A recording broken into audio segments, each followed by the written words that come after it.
You're listening to an Airwave Media Podcast.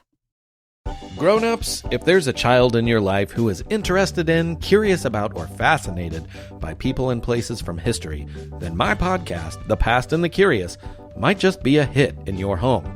From the invention of microscopes to world-traveling dogs to fashions of the 1890s, gold rush ghost towns, and audiences going wild for walking competitions, we've got a little bit of it all. Hosted by children's author and museum educator Mick Sullivan, that's me, the show is fun, funny, engaging, honest, and beloved by kids and parents alike. Find The Past and the Curious at all the usual podcast places. This episode is brought to you by our Patreon members. Thank you so much. You're the reason this podcast is still going. If everyone who listened to this podcast gave just $1 a month, we could both turn this podcast into a full-time job and keep it going throughout the pandemic and keep bringing you more episodes. It would be a win for everyone. If you're not a member and you're able to donate, go to patreon.com/ancienthistoryfangirl. Members get ad-free episodes, extra episodes about fascinating topics, and hilarious, mostly drunken conversations we've had with other podcasters and guests. Go to patreon.com/ancienthistoryfangirl and sign up today to join the fun. Show your work. I'm going to show you my work so hard.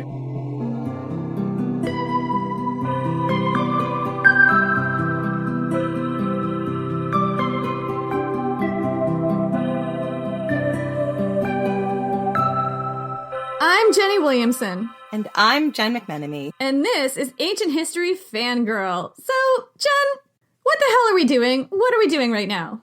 Okay, I'm going to tell you what we're going to do. We've had a long, dark season in Roman Britain. It's been so dark. It's been a lot of genocide. So much genocide.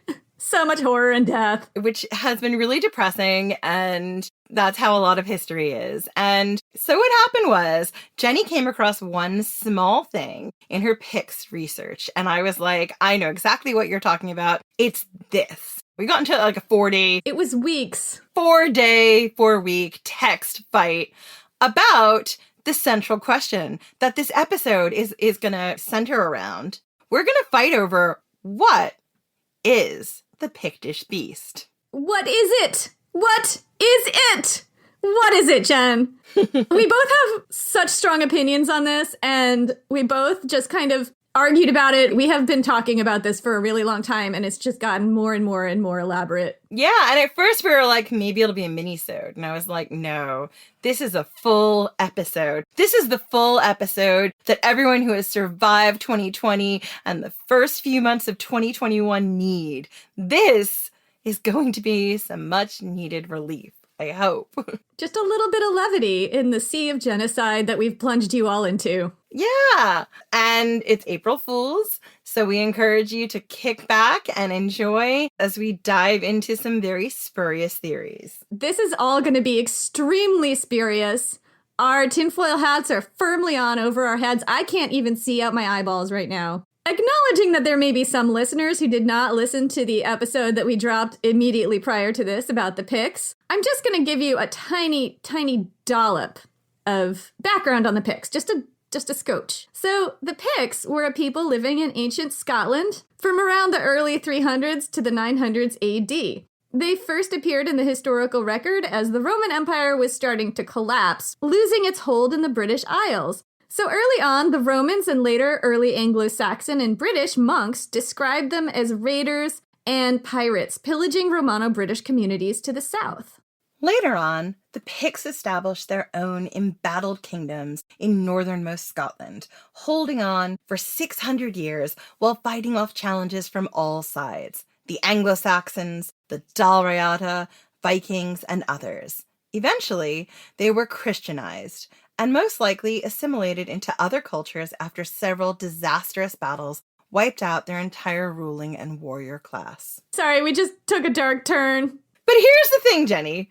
Before they left, the Picts carved some spectacular things into standing stones. Right, so we're going to focus on the happy stuff about what they carved into standing stones. We're not focusing on the sad stuff. Yeah, the mysteries of what they carved. That's right. So the Pictish stones are mysterious, untranslated carved stones, like nothing else in the British Isles. There are lots of symbols on these stones that repeat over and over again, and we have no idea what they mean. There are people and animals on the stones, and one of them is the mysterious Pictish Beast. The Pictish Beast is a mystery, wrapped in an enigma, wrapped in bacon fat. Not bacon fat. Bacon is fat. Wrapped in a rasher of crispy cooked bacon. Bacon pig. Is it a bacon pig? I don't know. We didn't take that tack, but I could see someone making that argument. I'm sorry you didn't take that argument. You fell down once again. What? Once again, Jenny, you failed miserably. Oh, God, I feel like Julius Caesar is trying to go through me. Asshole. All right. So, the Pictish Beast, it is a mystery. What is it? We don't know. Nobody knows what it is. We don't know what it is. It's not any known animal, but it must have been really important to the Picts because over 40% of animals carved into their stones are in fact the Pictish Beast. It's on all the stones, practically, except the really Christian ones. Damn those Christian stones! This was the Class 3 stones. No Pictish Beast on the Class 3 stones, no. Only Jesus. Look, St. Columba had been there. He vanquished it. It's done. Look, St. Columba has absolutely no sense of personal space whatsoever. We've established that. He also has no time for sea monsters. Absolutely no time. So, what does the Pictish Beast look like? So we're going to describe it, and we're also going to provide you with ample pictures of it all over our social media and in our show notes. So if you don't know what this is, go look at it and then come back to us because this episode will not make any sense if you don't know what the Pictish Beast looks like. And even if you do, it may not make any sense. So yeah, we're talking about a very visual thing in an audio mode of entertainment. Highly recommend that you look at the picture of the Pictish Beast as you listen to this podcast episode and puzzle along with us. So what does it look like?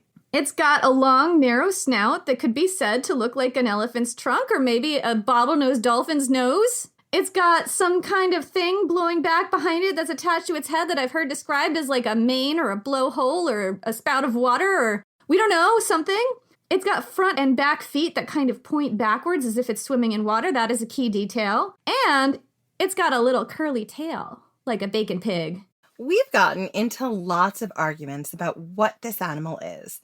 Text fights literally going all night. My husband actually turned the sound off and put a do not disturb on my phone because we would not stop fighting. He had to take my phone away from me. Jenna's texted me at like 4 a.m. my time to tell me what she thinks about the Pictish Beast. Which is a reasonable time for me to be awake, but not for you to be awake. It's really like a St. Columba level overstep, Jen. As I said, at one point in time, Glenn took the phone, put it on Do Not Disturb, and put it in a drawer and was like, we're done with this. So we decided that we would take this fight to you. Yes, the listener. Yeah, our listeners. And we'll have a poll and you guys can vote on what you think. And you can see who you agree with more. I mean, obviously it's going to be me because Jenny's argument is ridiculous. Oh, yours is extremely spurious and just completely wrong. But we are going to, both of us, make our case and you, the listener, get to decide who had the stronger case. Okay, so who's going first? I believe Jenny's going to go first because her argument is more factual and mine is more ridiculous. Thank you, Jen, for admitting that mine is more factual. It is. That doesn't mean mine isn't right. We're just going to go ahead and say that it's more right because it's more factual. No.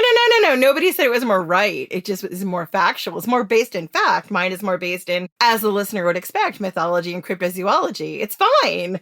Spurious flights of fancy, actually. They know what they're getting with me. It's going to be a mythology, cryptozoology. All right, well, mine is extremely tenuous history, so I'm just going to go there.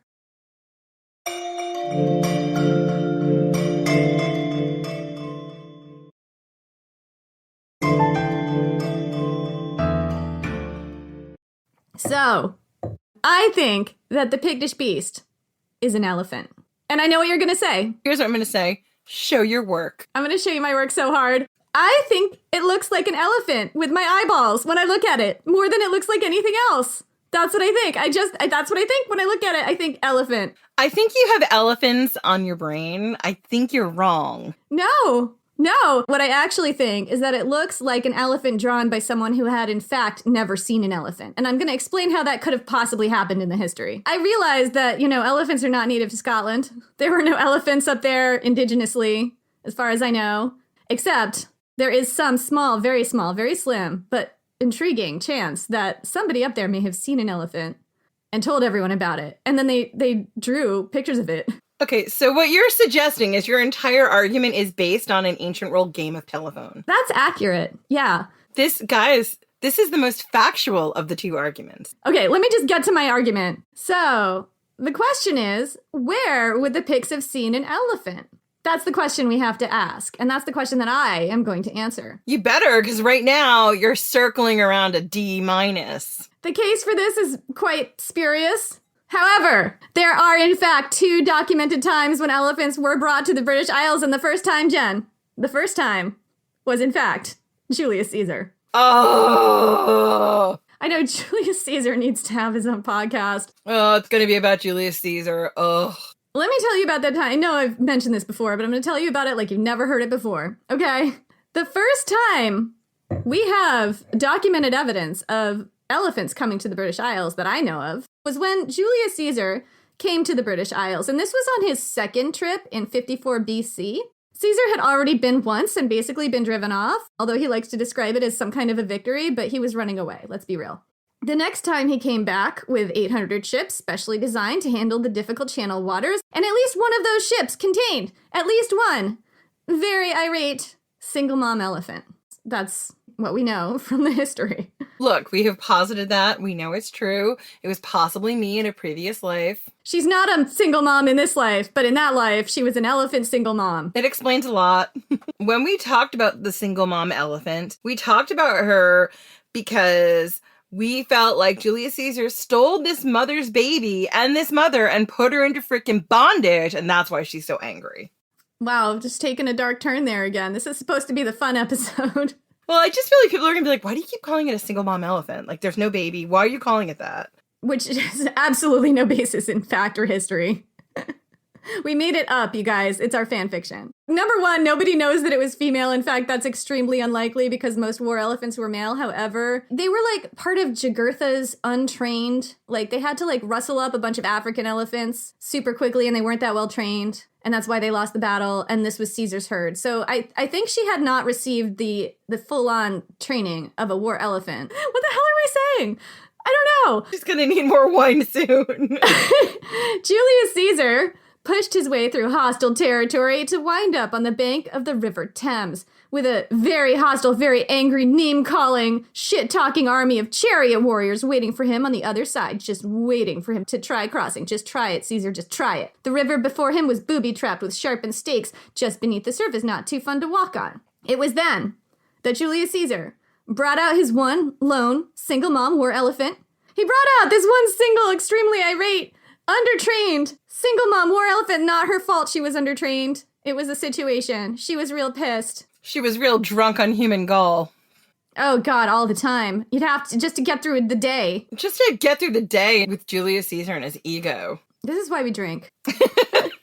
Anyway, so she stood on the banks and glared at the opposite side and frightened the chariot warriors so much that they all ran away. And Julius Caesar's army was left to cross the river unimpeded, minding the stakes, of course, because elephants have very sensitive feet. So the next time elephants appeared in the British Isles was under the reign of Claudius. And this was about 90 years later, in 43 AD, when Claudius sent his general Plautius to conquer Britain for good. And once again, everything went down on the River Thames, where Plautius deployed his Batavian aquatic German dressage warriors to fight amidst the mud flats and the quicksand, winning a harrowing victory and driving the freedom fighter Caratacus out of his own territory. That story is definitely in a Patreon episode and not in our main feed.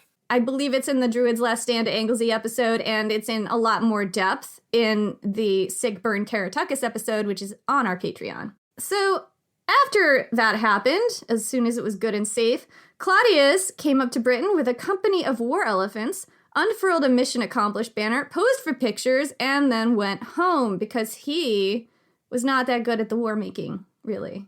All he wanted to do was stand under the banner. Look, he learned something from, like, his great uncle Augustus. Like, not everyone is meant to be doing the war. So if you can outsource that to people who are good at it and then just rock up and take the credit, it works out better in the long run. Know your strengths and outsource the other shit. That's a leadership strategy. Anyway, so these two instances of war elephants in Roman Britain took place about a century apart and hundreds of miles south of the Picts' traditional territory. And also, the Picts were not known as a people then. Like, they had not been identified by the Romans writing things down in history as the Picts. Doesn't mean that the people who made up the Picts did not exist. They just weren't called that, or maybe they were kind of in different tribal territories and had not unified into the group that became the Picts yet. Exactly. Like, we don't know what they were called at that point in time because they didn't cross paths yet with Roman chroniclers, and their history was written on the Pictish stones, which we can't decipher. So we don't know exactly what they called themselves or how long they had been called that. And because of this, we're assuming a few things that if we had written history, we wouldn't have to. In particular, if we had written history by them and not the colonizers, we really wouldn't have to. So if you want a deeper dive into who the Picts were and their history, we talk about that in the previous episode. So these two instances took place about a century apart and hundreds of miles south of the Picts' traditional territory. So how likely was it that the Picts saw or even heard of elephants from these events? Again, not very. I'm going to be honest here. This is very spurious. But there is a small possibility here. From the earliest invasion of Britain and prior, the ancient Romans were aware of areas as far north as the Orkney Islands, north of, mainland Scotland. And the Orkneys were believed to be very linked to the Picts. Some considered them an eighth Pictish kingdom. The Romans called the Orkney Islands, quote, the Orcades. And the word orc, by the way, is thought to be a Pictish word that means young pig or young boar. Bet you didn't know that. Put that in your pipe and smoke it. So ancient writings suggest that people as far north as the Orkneys were aware of what was going on down south as well. It's said that before he left, Claudius received tribute and allegiance from 11 kings, including a king of the Orcades, or a king of the Orkney Islands. And some sources going back as early as the 4th century AD list the Orkneys as a Romano-British province, although nobody believes that the Romans had any kind of serious presence there. Historians in more recent times generally didn't believe this account that Claudius really did get some tribute from a king of the Orkneys. However, evidence from a place called the Broch of Gurnus opens up the door of possibility. So the Broch of Gurnus is located in the northern coast of mainland Orkney Island. It's a broch village, and the brochs were these really unique hollow-walled towers, some as high as 10 meters high, that were centers of Iron Age Scottish power. These were really ancient Iron Age Scottish communities. It's entirely likely, well, I don't know if it's entirely likely, it's possible that a king in the Orkneys, powerful enough to treat with Claudius all the way down south, could have lived in a broch community. At the Broch of Gurnus, there have been several pieces of Roman amphoras discovered that predate 60 AD, implying possibly a connection to Rome that predated Agricola's conquest of Britain. This is a little spurious, but it's possible. At Mine Howe, another Iron Age site about 20 miles southeast of the Broch, Roman artifacts have been found: jewelry, glass, pottery, medical implements, and even weapons and armor, some of which date to the first half of the 1st century AD, possibly right around Claudius's time. It's a little hard to date these things really accurately, but it's possible. So these artifacts have made some historians believe that there may have been a king of the Orkneys who may have had contact with Claudius around the time of his invasion, maybe, and that it's possible, it's feasible, that a king of the Orkneys did indeed ratify some treaty that Claudius signed and maybe got some loot for it. I don't know. Okay, this is just sounding, again, like the most tinfoil theory I have ever heard, and if I'm going to keep listening to it, I'm going to need to get more wine. Jen's rolling her eyeballs constantly as I talk, which I don't blame you. This is a tad spurious. I'm not going to lie. Pretty much. Wait till we get to Jen's argument if you want to hear spurious. Look, St. Columba's on my side. But listen, in order to have this conversation... I don't know that that's a good thing. It's documented. In order to have this conversation, I had to go inside and open up the emergency Prosecco that we had left over from Christmas because I spent all of Christmas with shingles and couldn't drink anything. She was pouring the Prosecco directly on her shingles, which is why it lasted so long. I was not. She kept feeding the beast. Anyway, so This is horrifying. What am I saying? We keep taking a dark turn. anyway, so all I was saying is I had leftover Prosecco, which I decided to break out for this episode. Jen had like a little glass case that said, an emergency break glass with like a Magnum in there. So I was trying to get through this argument. Yeah, well, it's a stupid argument.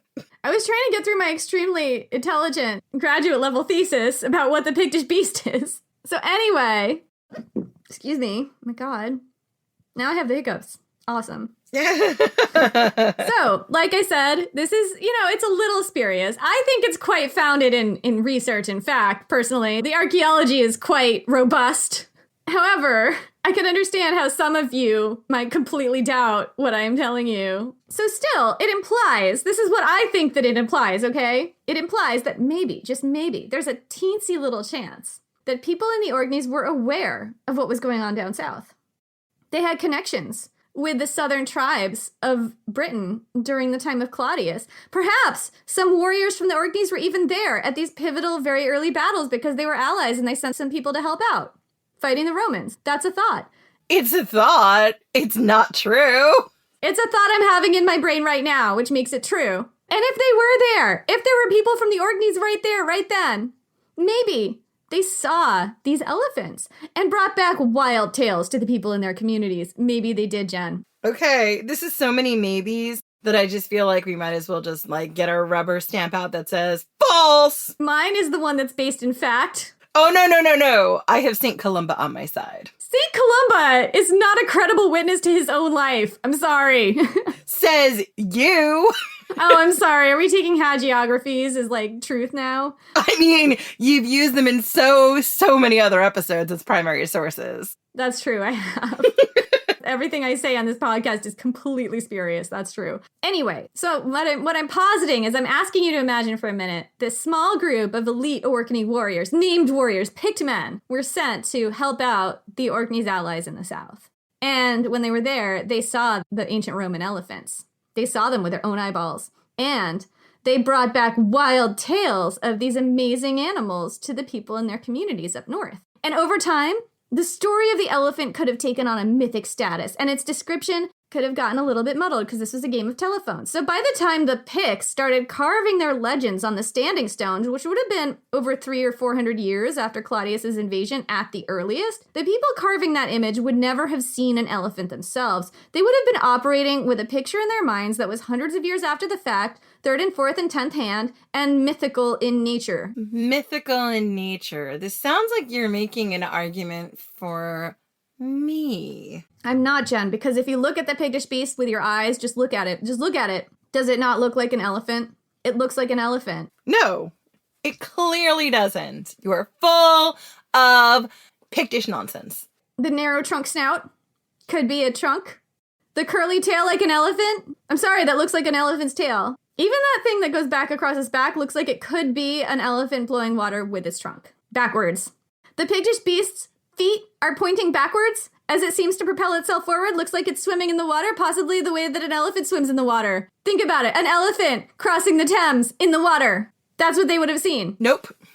This is not that weird because anyone seeing Claudius's elephants or even Caesar's elephants would have seen them crossing the River Thames because that's where they were. So that is my grand theory. And there are other theories that I have seen proposed, and I'm going to talk about them for a minute and explain why I'm not as convinced. So, yeah, they're all wrong. I think they're wronger than the elephant, but I think it's an elephant. Are you the only one who thinks it's an elephant, or is there a school of thought who thinks it's the elephant? Other people on Twitter are going to back me, and there's going to be a large school of thought that agrees that it's an elephant after we publish this. Does anyone agree with my theory, or is it just all these other animals that we're not fighting for? St. Columba agrees with your theory, but I don't think that that's like a mark in its favor.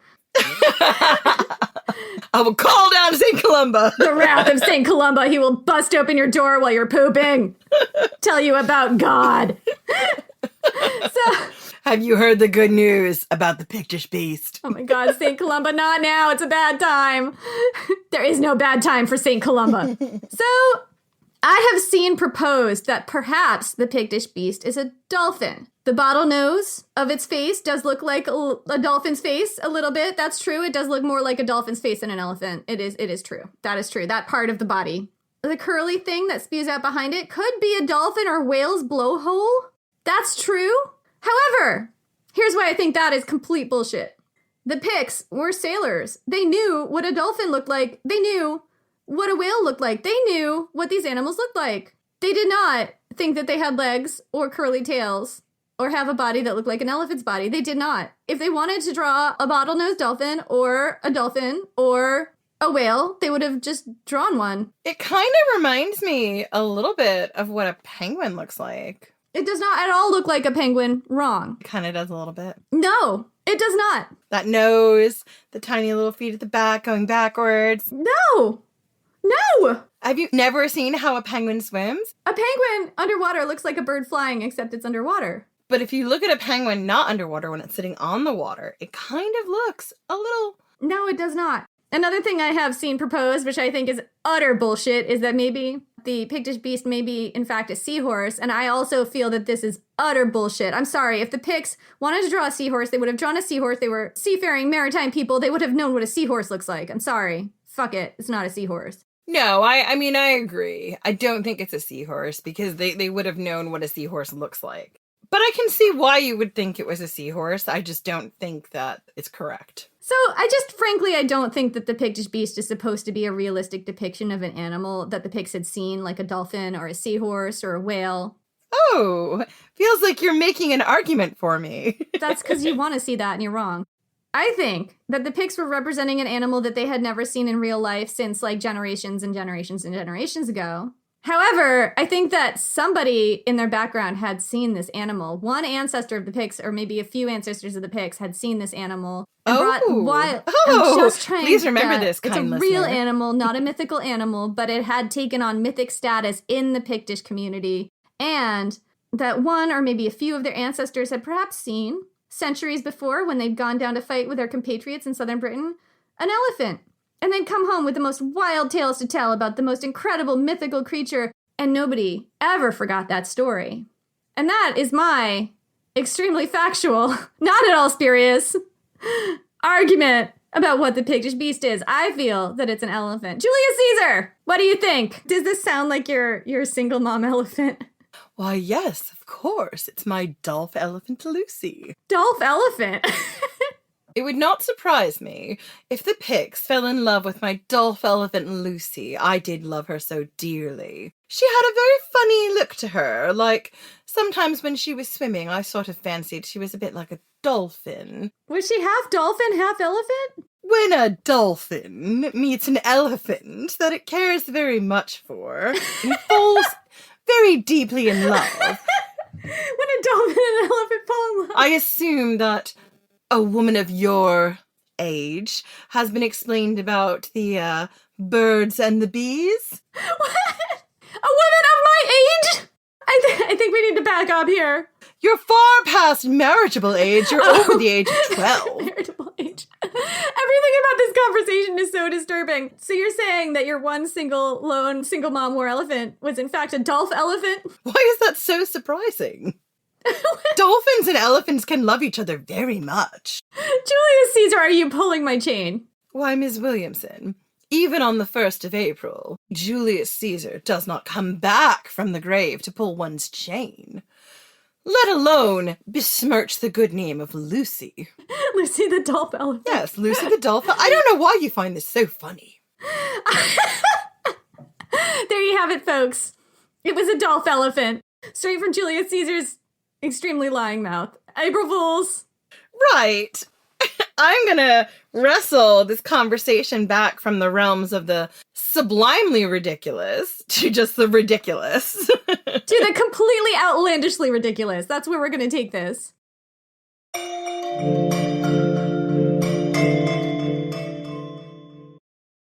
Start your day with Quaker Protein Instant Oatmeal. The instant oatmeal ready to help you tackle whatever your day brings. Like wrangling your toddler into their car seat. That was fun. Coaching your 6th graders soccer team. Go girls! And carrying all the groceries in one trip. Whew. Try Quaker Protein Instant Oatmeal, granola, and bars. Great taste and a good source of protein. Quaker, bring out the good. Does it ever feel like you're a marketing professional just speaking into the void? But with LinkedIn ads, you can know you're reaching the right decision makers, a network of 130 million of them, in fact. You can even target buyers by job title, industry, company, seniority, skills, and did I say job title? See how you can avoid the void and reach the right buyers with LinkedIn ads. Spend $250 on your first campaign and get a free $250 credit for the next one. Get started at linkedin.com/campaign. Terms and conditions apply. This episode is brought to you by Redfin. You're listening to a podcast, which means you're probably multitasking. Maybe even scrolling home listings on Redfin, saving homes without expecting to get them. But Redfin isn't just built for endless browsing. It's built to help you find and own a home. With agents who close twice as many deals, when you find the one, you've got a real shot at getting it. Get started at redfin.com. Own the dream. So here's the thing. We've heard from Julius Caesar about Lucy, and we've heard from Jenny. Now I get to state my case. St. Columba's getting involved. I think that tells us all we need to know. I'm so excited. I've had a little bit of Prosecco. It's late at night. So I think the Pictish Beast wasn't something real. I think it stemmed from something deep-seated in the mythology of the Picts. And to prove this, I've looked into the mythology of the United Kingdom and Ireland and Scotland. Well, Scotland's part of the United Kingdom. And I came up with a few suggestions for what the Pictish Beast might have been. I am firmly wearing my tinfoil hat, and I'm aware I'm about to go out on so many limbs, I might as well be a hydra. I'm just gonna pour myself a little more right here. And if for some bizarre reason you use this podcast as a resource in your own research, I mean, why? This might be a time for you to look at your life and your choices, because we're going to enter the world of cryptozoology and mythology. So, my theory is that the Pictish Beast is actually a depiction of a water horse. So, a water horse is a kind of mythological creature that is half horse and half fish. And these creatures can be found in the folklore of Scotland, Ireland, England, Germany, Scandinavia, Iceland, and across the ancient Mediterranean. Is this a coincidence? I think not. I think it is. I think it really is. No, I think not. If you just look at it with your eyeballs, it does not look like a horse or a fish. Just let me keep talking. I didn't interrupt you this much in the first paragraph. I beg to differ. So, different types of water horses can be found in most ancient cultures. Celtic mythology is full of water horses. There are water horses in Wales, on the Isle of Man, and in Scotland, a water horse is called a kelpie. These mythological animals were believed to live in rivers and lakes and to drown unsuspecting travelers. Ooh. I believe I have your attention now. You had me at drowning unsuspected travelers. So it's impossible to say how old stories of water horses are in the British Isles, like if they originate there, or if they might have come to the British Isles by way of somewhere else, different stories. And I can't say either way. I mean, I want to believe that they originated there, but there's a lot of cultural exchange, especially amongst Celtic cultures. So the oldest depiction of a water horse is the hippocampus, which dates back to the 6th century BC and was found in a hoard in Lydia in Asia Minor. The hippocampus is the Roman and Greek version of a water horse. It was associated with Neptune or Poseidon, the god of the sea, and was sometimes used as the mode of transport for the god. There aren't a lot of stories about the hippocampus in Greek and Roman mythology, but the image of this creature was minted on coins in the 4th century BC, and the strange-looking beast made its way across the Greco-Roman world and beyond, carried on their money and probably in their lost folklore. And to be clear, a hippocampus, like a Greek or Roman hippocampus, was like half fish, half horse. Very straightforward. Yes, half fish, half horse, with its mane flowing in the back, and its curly fish tail, and its little front feet that went backwards, just so everyone understands where I'm getting this from. It only had 2 legs, though, and those were horse legs, and they were the front legs. Yeah, again, we've made a case that potentially this is something that changed in the telephone game of getting this, like, drawn. Yes, we've made that case. That was the case you made, so I don't have to retread that argument. That argument exists already. The Picts had seen a fish, and they had seen a horse, so if they wanted to make a fish horse, they could have done that. They could have, but they didn't. So A hippocampus was a traditional decoration in Roman baths, and you can see one in the Roman baths at Bath. And this detail is super important. We know that when the Romans came to the British Isles, they brought images of a beast that looked surprisingly like the Pictish Beast with them. It didn't look like the Pictish Beast. It did. Could the Pictish Beast depict a uniquely Scottish version of an early water horse that was based on a Roman hippocampus? It's extremely unlikely. It's more likely than an elephant. Julius Caesar says it's a Dolph elephant. I agree with him. It's also April Fool's, and he called it Lucy. He's pulling your chain. I think the Pictish Beast was in Scotland long before the Romans got there. It could have been brought by Phoenician traders as early as the 400s BC. There is scant early evidence of Phoenicians making it to the British Isles, but it's mentioned briefly in the ancient sources. And they did have their own version of a water horse. But this creature could have also been native to the folklore and tradition of the Scots, and there's a reason to think they invented it themselves. Scotland is full of deep, mysterious lochs, rivers with treacherous mudflats that could suck you down, and sea channels with strong, dangerous currents.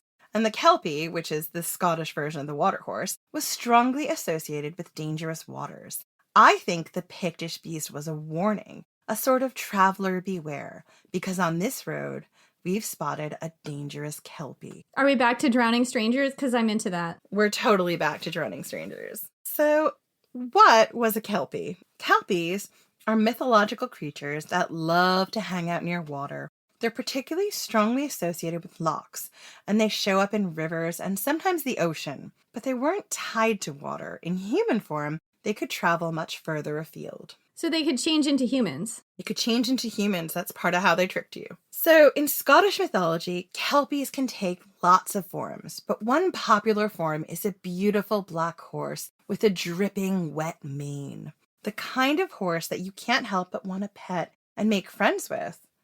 But be careful, Jenny, because this horse has ulterior motives. This horse will get you to ride on its back and then gallop into the deep and swiftly moving water, drown you, and leave your entrails on the banks of the river as a warning to all. See, this is the exact kind of toxic relationship that I am extremely likely to fall for. This is why I warn you. Like, here's the thing. I'm very happily married to an accountant because I read my fairy tales. Right. I'm just like, the reason I'm single is because I'm into bad boys and extremely beautiful, glossy, mean black horses who are going to drown me and leave my trails on the side of the river. So, Jenny, if you're in Scotland one day and you see a beautiful black horse with a dripping wet mane, oh, I'm petting that horse. I know it's gonna be a kelpie dateline. You need to pay very careful attention, Jenny, okay? So the hooves of a kelpie are reversed so that they almost look like they're swimming on land. They're backwards, almost exactly like the hooves of the Pictish Beast. Coincidence, Jenny? I think not. Oh, see, that's a touche. See, that is the most convincing detail I've gotten from you so far. Because the Pictish Beast's little feetlets are pointed backwards like it is swimming. It's a goddamn kelpie. It's the warning. It's saying if you see this animal on land and its hooves are reversed like this, that is danger. Danger. That animal wants to get you to ride on its strong back, and then it's going to drive you into the sea or the loch or the river and drown you. You know I can't resist that, Jen. I'm going to have to be held back. You're going to be like Odysseus and the Sirens. It's going to be awesome. I'm going to be like, I must pet this beautiful animal and feed it carrots. And you're going to be like, no, Jenny, look at its hooves. No. Look at its hooves. You can tell. So the Pictish Beast could resemble a kelpie in other ways too. Its body is horse-like, not fish-like. It's not half horse, half fish. This means if it is a water horse, it's closer to the native kelpie than to the hippocampus from ancient Rome. And the ornate line streaming back over its neck from its head could represent a streaming mane.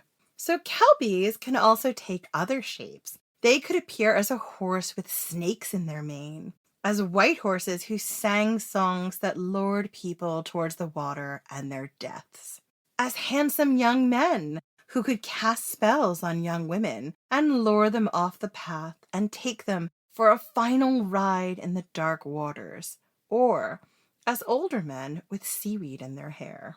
So when a kelpie takes a human form, it is almost always as a solitary man. With ripped abs or no? That's an important detail. I mean, I'm going ripped abs. I'm going the kind of solitary man where you're just like, oh, I know you're danger, but I'm going to go over and pet your mane. Pet your very glossy, dripping wet mane? I mean, that's probably an overstep. Yeah, it's a little bit of a St. Columba. This is why the kelpie drowns people. So according to the folklore, you can tell that this solitary man is not quite a man because he keeps his hooved feet, and they're probably pointing backwards. This may or may not be part of the original myth, because most of the stories of the kelpie come down to us from Christian scribes who started to record these legends in the 6th century AD, and a creature with hooved feet immediately became associated with Satan. The kelpie, mythological Scottish creatures, existed in folklore long before their stories were written down by Christian scribes. Originally, they existed as a menacing warning creature who wasn't entirely evil. But once the Christians began telling this story, well, the kelpie became associated with the devil, because that's what the Christians did to pagan folklore. But the folklore around the kelpie, when you remove the obvious demonization, makes a lot of sense. Kelpies lured women and children to their deaths. They seduced young women into going out at night, off paths, and into the deep waters. It's very clear that someone did not approve of skinny dipping. I always go skinny dipping with large black horses. I mean, if a black horse is like, do you want to go skinny dipping? I mean, I'm obviously terrified. Look, my answer is going to be yes every single time. Every single time. So the mythology around the kelpie is one of caution. The lakes and rivers are dark and deep, and they hold many secrets that can kill you. The mudflats are rife with quicksand. And I read somewhere, I think it was like in the kelpie myth of the Orkney Islands, that the Orkney original word for kelpie, which I haven't written down, meant quicksand. Like as if it was like the creature name came from the quicksand. So I thought that was fascinating. Interesting. So I believe very firmly that the Pictish Beast was a warning to travelers. Beware, there are water monsters. There are things that will lure you off the path. And the Pictish Beast was a form of the monster itself. I mean, I do have some quibbles with this. Number one, I cannot corroborate that every single Pictish Beast image appeared near or around water or quicksand. Yeah, but you didn't have to. I think it was a kelpie has been spotted in these areas, right? Why would the kelpie be spotted if there wasn't water within striking distance? Like, why would they need that warning? Well, they might need that warning because, like, the sand is sucky and marshlandy and it could just pull you down. I don't think there's been any studies to, like, map out locations of different Pictish stones with Pictish beasts on them that are within a radius of quicksand or water. Look, this is April Fool's. Nobody has done the research on this because nobody believes this. And also a lot of them have been found not in situ because people moved them around. Exactly. So it could have been. You're wrong. I debunked you. Number two, if you look at the Pictish beast with your eyeballs and just look at it, it does not look like a horse at all. They knew what horses look like. We have been told that a kelpie looks a certain way by the Christian scribes, but what if they got it wrong? And it actually looks exactly like the Pictish Beast, but we don't know because of the game of telephone. Okay, so you're saying that the original water horse was not in fact supposed to look like a horse. What was it supposed to look like? I have another, maybe even crazier thought.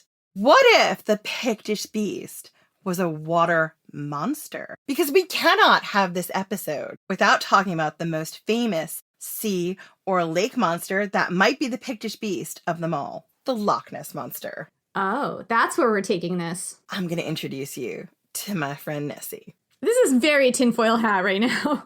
This is very tinfoil hat. Look, I had to drink all the Prosecco before we got here because even as I was writing this, I was like, oh boy, I realize how ridiculous it is, but I also think it could be true because my man, St. Columba, he says it might be true. Everything St. Columba says, Jen listens to. I really do. I grew up Catholic. What do you want me to tell you? This is very disturbing to me. I find St. Columba to be a little horrific, so I'm just like, oh God. I mean, we all do. But in this one instance, what if he saw Nessie? He's her problematic fave. She's like, yeah, I know he's so problematic, but he just pushes all my Catholic buttons. Shut up. My grandmother is looking down from me from her eternal resting place and rolling her eyes. Both of them. Just break my door down, St. Columba. Could you stop, please? This is so upsetting for me. And I've offended all of our Catholic listeners in one fell swoop. I'm a lapsed Catholic. I've even offended those. Yeah, me. This is extremely disturbing. Okay.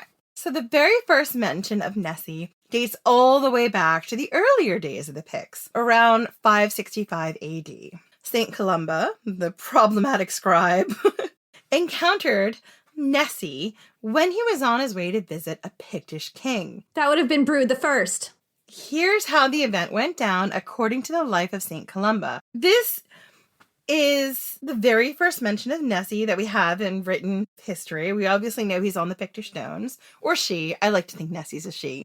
But you have to take this with a grain of salt, because St. Columba. So, quote, the following account is attributed to the year 565 AD, concerning a certain water beast driven away by the power of the blessed man's prayer. When the blessed man was for a lumber of days in the province of the Picts, he had to cross the river Ness. When he reached its bank, he saw a poor fellow being buried by other inhabitants, and the burier said that, while swimming not long before, he had been seized and most savagely bitten by a water beast. Some men, going to his rescue in a wooden boat, though too late, had put out hooks and caught hold of his wretched corpse. When the blessed man heard this, he ordered, notwithstanding, that one of his companions should swim out and bring back to him, by sailing, a boat that stood on the opposite bank. It just tickles me that they can't refer to St. Columba without calling him the blessed man. Well, I mean, look, he's got an honorific. He feels like you gotta call him by it. Jen's like, no, I just have a giant boner for St. Columba and I can't explain it. No. I don't want to examine it. I just want to revel in it. Can I get back to my quote now? She just loves him. She loves St. Columba. Quote! Hearing this order of the holy and memorable man, another man obeyed without delay, and putting off his clothes, excepting his tunic, because modesty, plunged into the water. But his pants are off, though, so, like, what? Why? I mean, I wouldn't be able to talk to him because he's not wearing underwear, but let's move on. Balls are fully out, but modesty. Can I please get back to my quote? Quote! But the monster, whose appetite had earlier been not so much sated as whetted for prey, lurked in the depth of the river. Feeling the water above disturbed by the man swimming, it suddenly swam up to the surface, and with gaping mouth and with great roaring rushed towards the man swimming in the middle of the stream. While all that were there, barbarians and even brothers, were struck down with extreme terror. The blessed man who was watching raised his holy hand and drew the saving sign of the cross in the empty air. And then, invoking the name of God, he commanded the savage beast and said, "You will go no further. You shall not pass. Do not touch the man. Turn back speedily." Then, hearing this command of the saint, the beast, as if pulled back with ropes, fled, terrified, in swift retreat. And yes, he's Gandalf here, and who doesn't love Gandalf? I'm sorry. Catholic Gandalf. There's only one Gandalf, and it wasn't St. Columba. But if you're picturing St. Columba right now as Ian McKellen as Gandalf, then you're in my brain. Just remember, if you're pooping, he's going to bust in there to tell you about Jesus and himself. Mostly about himself, though. So, finally, even though we've reached the realm of cryptozoology here, there is reason to think that stories of water horses could have had their roots in the remains of a real animal who once swam in these waters. The mosasaurs. We're sullying the memory of the mosasaurs by bringing them into this extremely spurious conversation. Really? We're not sullying anything. The mosasaurs belong here. The mosasaurs own this land. You know, I feel like the mosasaur contingent of our listeners is now extremely offended. Look, this is not the first time I brought the mosasaurs in. I brought them in during the Germanicus series because Tiberius owned a mosasaur tooth. It's not the first time we've been canceled by the mosasaur contingent of our listeners. We're sorry. We love you, mosasaurs. So archaeology tells us that there were ancient mosasaurs, or giant aquatic reptiles, whose fossils have been found across Europe. These ancient animals lived about 75 million years ago, and they could reach up to 50 feet long. And they look a little bit like they could be like a Loch Ness Monster skeleton, with massive alligator heads and enormous teeth, and kind of like the Pictish Beast. I have questions about this, though. Like, if you look at a mosasaur fossil, does it look like the Pictish Beast? I mean, it could, depending on who puts it together. I don't think it does look like the Pictish Beast at all, except maybe its head, but it would have had a lot more teeth if that was what they were going for. You're assuming a complete picture, which we don't know that they would have had. So it's quite likely that ancient cultures came across these fossils, especially while mining. Some Celtic cultures, especially ancient Hallstatt and Latin cultures, were heavily focused on mining. And we also know that these, mosasaur artifacts were traded throughout the ancient world, because we know the Emperor Tiberius had one. It was supposed to be the tooth of a sea serpent, which later on we realize is the tooth of a mosasaur that was probably dug up somewhere. I've been to Maastricht in the Netherlands, where there are mines, I think granite or marble mines, massive mines that it's you walk through the tunnels of these mines, and each tunnel is you could fit 16 cathedrals in there. And that's where they got all the marble for all the cathedrals throughout Europe in the Middle Ages from the 1300s onward or something. I'm probably screwing up those dates. But there have been mosasaur skeletons found in those mines. So if we're talking Celtic miners, all the way back earlier than that even, I wouldn't be surprised if they occasionally came across skeletons. And I'm not saying that there were mosasaur skeletons found in Scotland, because I'm not aware of any. I could be wrong on that. But there were definitely mosasaur skeletons found that existed in the ancient world, and maybe some people found them in their mining, and maybe the news traveled, in which case it could have been a game of telephone when it got to the Picts too. That's what I'm saying. What would ancient people have made of these giant skeletons? Could they have believed that they might still live in the depths of oceans and lakes, particularly dangerous oceans and lakes? Could they have spun stories that explained the mysterious deaths of people in their own communities? People who went swimming where they shouldn't, or who walked too near to the mudflats late at night, using these mysterious sea monsters. Could these skeletons be the origins of the mythology of the water horse of the kelpie? So maybe the Pictish Beast represents an early image of a water horse, the precursor to a kelpie, or maybe the Loch Ness Monster herself. Maybe the story of the kelpie comes from colonizing Romans. Maybe it was invented by the Scots to explain mysterious aquatic deaths and warn people away from dangerous currents. And maybe, just maybe, stories of the water horse find their truth in a much older animal from a far more ancient ocean indeed. I'm sorry, Jenny, but this is definitive proof that the Pictish Beast was a kelpie and the Loch Ness Monster, and also probably a mosasaur, the most terrifying water beast of them all. I mean, that is a bold claim. There are some things about your argument that are not as completely out there as I thought. However, I am going to go with the elephant on this, and I would like to hear Julius Caesar's opinion. Oh, Miss Williamson, everyone knows it was the Dolph Elephant Lucy. Anything else is just ridiculous bunk from a crazy ginger. Fuck you, Julius Caesar! Okay, so we know what Julius Caesar thinks. He thinks I'm right. Jenny is not right. Julius Caesar and Jenny are once again shamelessly flirting. And also Julius Caesar is completely teasing her because it's April Fool's. Everyone knows my argument is the most sound and makes the most sense. So, we leave it to you, the listener. Which argument do you find less spurious? Which argument do you find more ridiculous? Do I win? Does Jen win? Do you think we're both full of actual shit? What is your problematic fave? My problematic fave is definitely the horse that's gonna drown me. Jen's problematic fave is Catholic Gandalf. Okay, so that's it now. We're done. So that's it for this week. We'll see you in 2 weeks. And in the meantime, join us on social at Ancient Histfan on Twitter or at Ancient History Fangirl on Instagram or Facebook.